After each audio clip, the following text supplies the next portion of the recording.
Bermuda Triangle is well known south and east of Florida, but southwest Nebraska has its own Bermuda Triangle of insanity and craziness.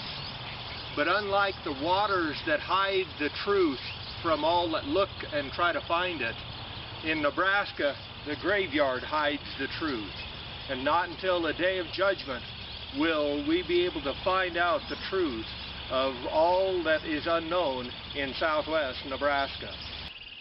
One of the strange things in southwest Nebraska that to many of us is as strange as anything in the Bermuda Triangle is the government paying farmers not to grow crops by the tens of thousands of acres while the world is starving, why America is importing 40% of its food from other nations.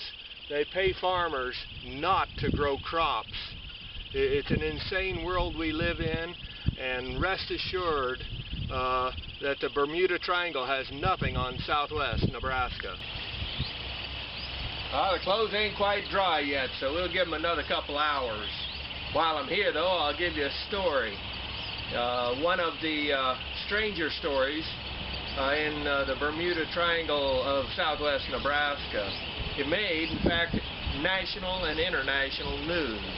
A well-respected United States newscaster on the radio, Paul Harvey, even spoke of this suicide. Now you'd say, what's the big deal? Hundreds, if not thousands, of people commit suicide every day. So what was unusual about this one? Well, specifically, it was an old lady in her late 70s here in McCook, committed suicide, they said. Now, the way she committed suicide, well, she stabbed herself. Oh, by the way, she also shot herself. And then she hung herself. And she set her house on fire. Oh, by the way, she did this with her hands tied behind her back. Suicide. Got another suicide I can tell you about. About a gentleman that they found dead. His pickup had run over him. Oh, it happens once in a blue moon that a pickup can get away from a guy or break loose and run over a guy. However, this pickup had went over him back and forth 3 or 4 times, and then it had driven up on top of the body with its tire still on top of the body, and the pickup, it was in park. And there's only one way a vehicle is in park, and that's if somebody puts it there. And they called it a suicide. Yeah, there's a lot of suicides in southwest Nebraska. How about the valley some distance west of McCook? Had 11 families live there 100 years ago. But of that, 5 families had suicides. Of the 11 that lived there, 5 had suicides.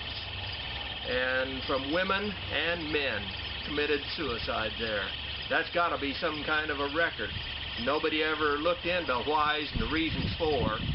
But suicide is a big part of the Bermuda Triangle of questions that are just not answered, and it'd sure be nice to know some of those answers.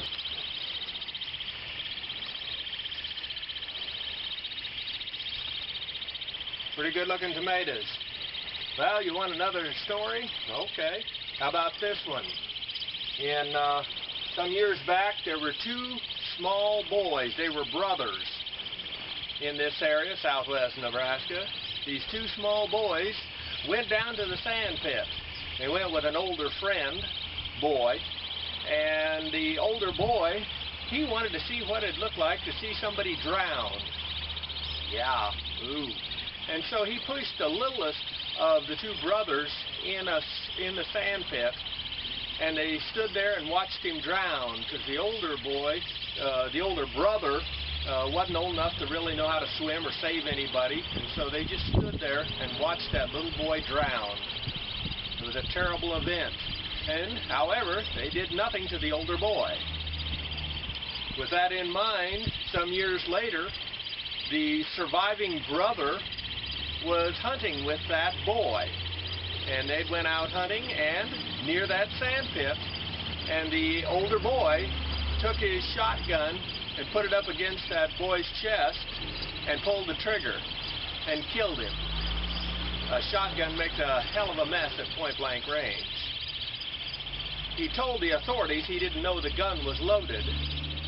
But what are the odds of a young man drowning one brother and then shooting the other one at point-blank in the chest?